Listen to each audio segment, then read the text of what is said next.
Allah ezeli geçiyoruz. Vallahi ne şeker gidiyoruz, ne camiye gidebiliriz ama Allah kabul etsin. Allah bu hastalığı defolsun gitsin.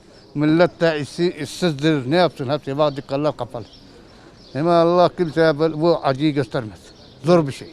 Herkes evinde dua etsin. Balkonlarda çıksın ama Allah'a yalvarsın, dua etsin. Herkes evini camiye çevirsin bu inşallah. Ahi Kadir Gecesi tüm Türkiye alemine hayırlı ve uğurlu olsun. Allah bu musibeti bizim Türkiye'miz üzerinde alsın gitsin yani. Şifa versin tüm ümmeti Muhammed'e. O bize de iş versin inşallah. Bu gece Kadir Gecesi zikir yapacaksınız. Tesbih namazı kılacaksın, teravih kılacaksın. Allahümme enneke afuven kerimun tuhubbul affe fahfu anni ya kerim. Bu çok iyidir, bunu söyleyeceksin.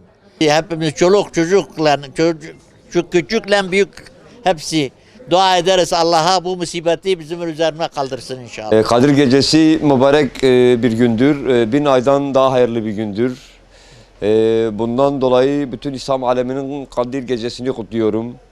Bol bol dua etmemiz lazım. Annelerimize, babalarımıza yaklaşamıyoruz. Ellerini belki öpemiyoruz. Ama gene uzaktan dememiz lazım ki bize ümmeti Muhammed'ine dua etmeleri lazım. Bu virüs dolayısıyla da zor günler yaşıyoruz. Bol bol bu akşam da zikir yapalım, namaz kılalım, dua edelim, Kur'an okuyalım, okutalım, çocuklarımıza güzel ahlak bir terbiyeyi öğretelim. Bu ayın büyük bir mübarek gün olduğunu hatırlayalım.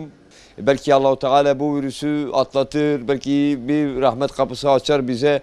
O yüzden çocuklarımızı, eşlerimizi yanımıza alalım, bol bol dua edelim, bol bol namaz kılalım.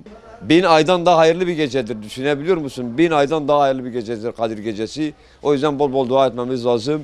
Bütün İslam aleminin Kadir Gecesi'ni kutluyorum.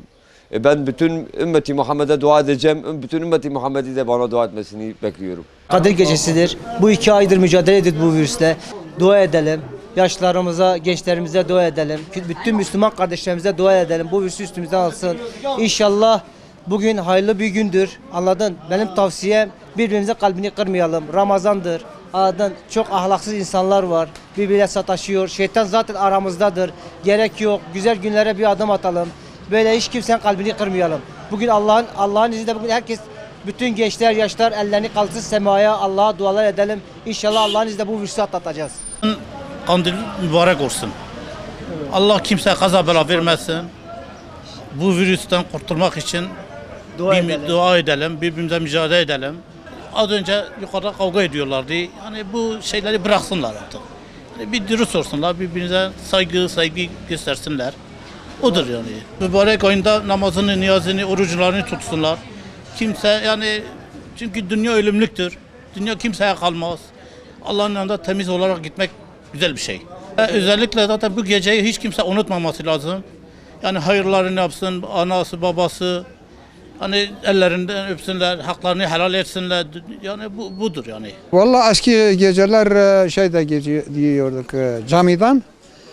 Camiden oradan okuyorduk, dua ediyorduk. Evet. Şimdi evde, evde namaz kılıyoruz. Yine biraz dua ediyoruz kendimize. Allah'a çok şükür beraberiz, dua ediyoruz. Yani her şey inşallah Allah'ın yolunda kullanıyoruz. Bütün Türk halkı Kadir Gecesi kutluyorum. Ne kadar ibadet etse çok güzel. Ne kadar ibadet etse çok güzel.